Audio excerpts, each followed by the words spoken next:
Halloween has always been one of those nights that makes everything feel just a little off. The air is colder, the streets are quieter, and people wear masks, which means you can never really tell who's behind them. These 3 stories all happened on Halloween night, and they prove that sometimes the scariest thing about the holiday isn't the costumes, it's the people wearing them. Halloween 2016. My 3 friends and I'll call them J, K, and L, were trick-or-treating downtown. It was the kind of neighborhood where the houses were packed tightly together, which meant one thing: maximum candy for minimal walking. By the time it hit 10 o'clock, the crowds were thinning out. At 10:30, we were pretty much the only ones left still out. Only about 1 in 10 houses even bothered to open their doors that late. So we decided to call it a night and just mess around instead. As we walked down one of the main streets, I noticed something coming toward us from the direction of the foggy intersection up ahead. At first, I thought it was another group of kids, but as it got closer, we realized it was one person moving slowly, wearing a full clown costume, and not a cheap one either. The makeup looked disturbingly real. The mouth was painted into a wide, bloody slit, and there were fake boils covering his face. It was one of those costumes that went from funny to unsettling in seconds. We all laughed and yelled a few sarcastic nice costume comments, then kept walking. There was a park nearby, empty, dark, and quiet, so we went there to hang out. The ground was already covered in silly string, and someone had smeared shaving cream on the brick walls of the bathroom building, spelling out random curse words. Typical Halloween chaos. We were sitting around the playground equipment when Jay pointed toward the edge of the park. Through the dark, he could see 2 people walking toward us, both in clown costumes. One of them was the same clown from earlier. The second one looked even worse. The mask was cracked, the makeup smeared, and he was holding something long, like a spear or a pipe. They were walking slowly at first, but then both of them started sprinting. We scattered instantly. I ran toward the street, cutting through a small path that led out of the park. I didn't dare look back, but I could hear footsteps, heavy and fast, following behind me, about halfway to my friend L's house. I realized the footsteps were gone. I didn't stop running until I was standing in his backyard. When I called L, he was breathing hard too. He said one of them chased him, but he'd managed to lose them as well. 10 minutes later, all 4 of us were at L's house, catching our breath and laughing nervously. The adrenaline was still high, but we convinced ourselves it was just some weird prank. Kay decided to go home, while the rest of us stayed up in L's living room, lights off, playing Xbox and eating candy. Then Jay, who was sitting near the window, froze. He whispered for us to turn off the TV. When I asked why, he said quietly, "There's a clown outside." I didn't believe him at first, so I went to look. He yelled, "Don't," but I'd already pulled the curtain aside. Right there, in the faint glow of the streetlight, was the same clown, staring directly at me through the glass. I slammed the curtain shut, heart pounding. We shut off the TV and bolted upstairs to L's room. When we looked outside again, the yard was empty. We didn't see the clowns again after that. But the next morning, L texted us. Sitting right in the middle of his patio table was a bright red clown nose, placed there deliberately. That was around the time of the clown sightings craze that spread across the U.S. in 2016. I'm just glad that phase didn't last long, because some of those people weren't just dressing up to scare others. They were out for something else. Halloween night. A year later, I didn't have any plans that year. My parents took my younger twin brothers out and they told me to stay home and hand out candy. We lived on a dead-end street, so hardly anyone came by. Every time the doorbell rang, it startled me. It was around 9 when the doorbell rang again. Standing there was a kid, or maybe a teenager, wearing a screen mask and holding out a pillowcase. He didn't say a word. I gave him a few butterfingers and wished him a good night. He walked away without saying thanks. A few minutes later, I heard a dull thud from the back of the house, near the den. I turned the TV volume down and listened. Another bump, then silence. I walked toward the stairway that led to the den and saw that the back door was wide open.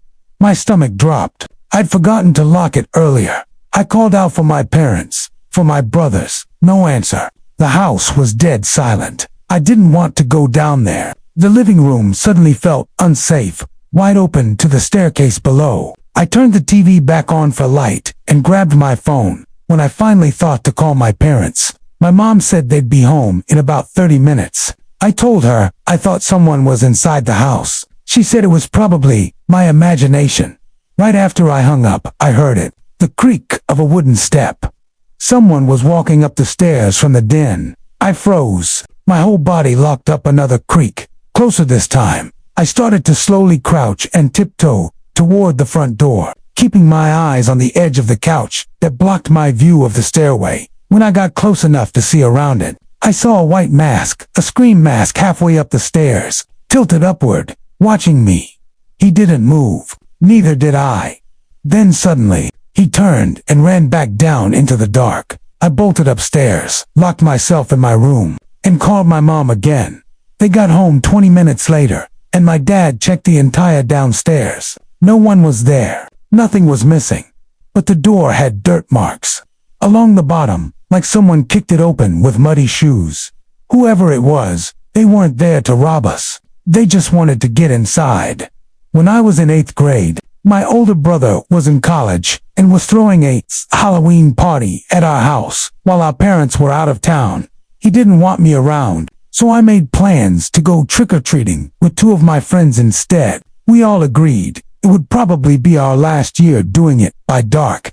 We already had 2 bags full of candy each, but we weren't done. After dinner, we went back out for a second round. Around 10:30, we realized we were the last ones out. It was a Tuesday night, and everyone else had gone home, but we didn't want the night to end. That's when one of my friends suggested we go to the Ghoul House. It was this old, abandoned house at the end of a block that everyone in town knew about. The story went that a couple's kid had died there. They divorced, and the husband ended up taking his own life in the kitchen weeks later. The place had been fenced off ever since that, of course, being dumb kids.